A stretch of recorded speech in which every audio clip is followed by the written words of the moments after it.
Bonjour, dans cette vidéo, je vais vous expliquer comment installer le compteur et comment le paramétrer pour que vous ayez à la fois la consommation de la maison et la production de vos panneaux solaires sur votre application.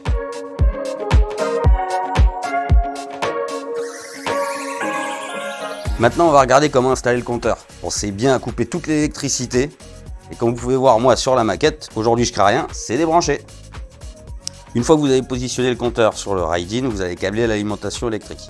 L'alimentation, du coup, vous avez la phase à gauche, le neutre à droite. Vous pouvez vous référer au petit schéma de câblage qui est situé à droite du compteur.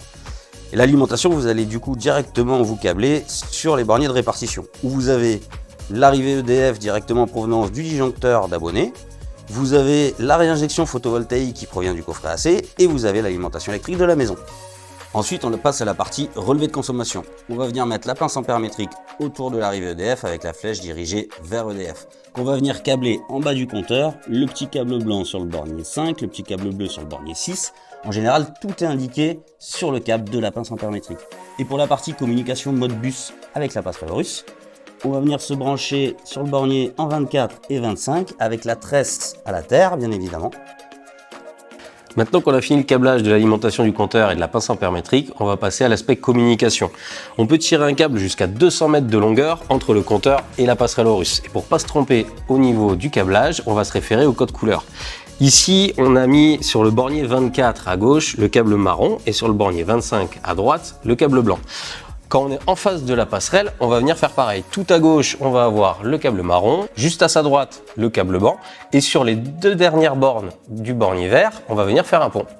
Et par la suite, pour finaliser l'installation du compteur, on va le paramétrer sur l'application. Ici, on va voir comment paramétrer un compteur sur une centrale déjà existante, mais vous allez avoir exactement le même affichage à la création de la centrale dans les paramètres.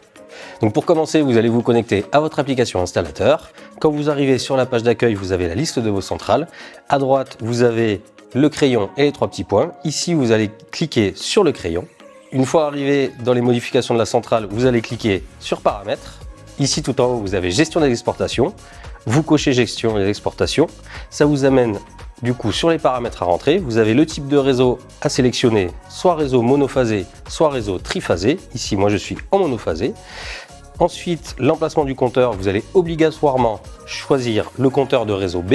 Et ici, vous allez rentrer le numéro de série du compteur. Le numéro de série, vous allez le trouver à la fois sur le côté droit du compteur et sur le carton qui l'accompagnait. Par la suite, vous devez sélectionner ou non contrôle des exportations. Si vous cochez limite de puissance d'exportation, il est important de rentrer une valeur puisqu'en fait, à cet endroit-là, vous allez brider votre centrale photovoltaïque en fonction de la consommation de la maison. Ici, je vais choisir 3 kg, donc je vais interdire au micro-onduleur de produire 3 kg de plus que ce que la maison consomme. Une fois contrôle des exportations coché ou non, vous cliquez sur sauvegarder, vous confirmez et vous avez maintenant finalisé le paramétrage de votre compteur. Et lorsque vous arrivez sur votre centrale, l'affichage est différent. Vous avez 3 icônes. Ici, votre production photovoltaïque. Ici, la consommation de votre foyer. Et ici, la réinjection ou le soutirage sur le réseau. Merci d'avoir regardé la vidéo jusqu'au bout. J'espère qu'elle vous aura été utile. N'oubliez pas de vous abonner, de liker et de partager pour toujours plus de contenu.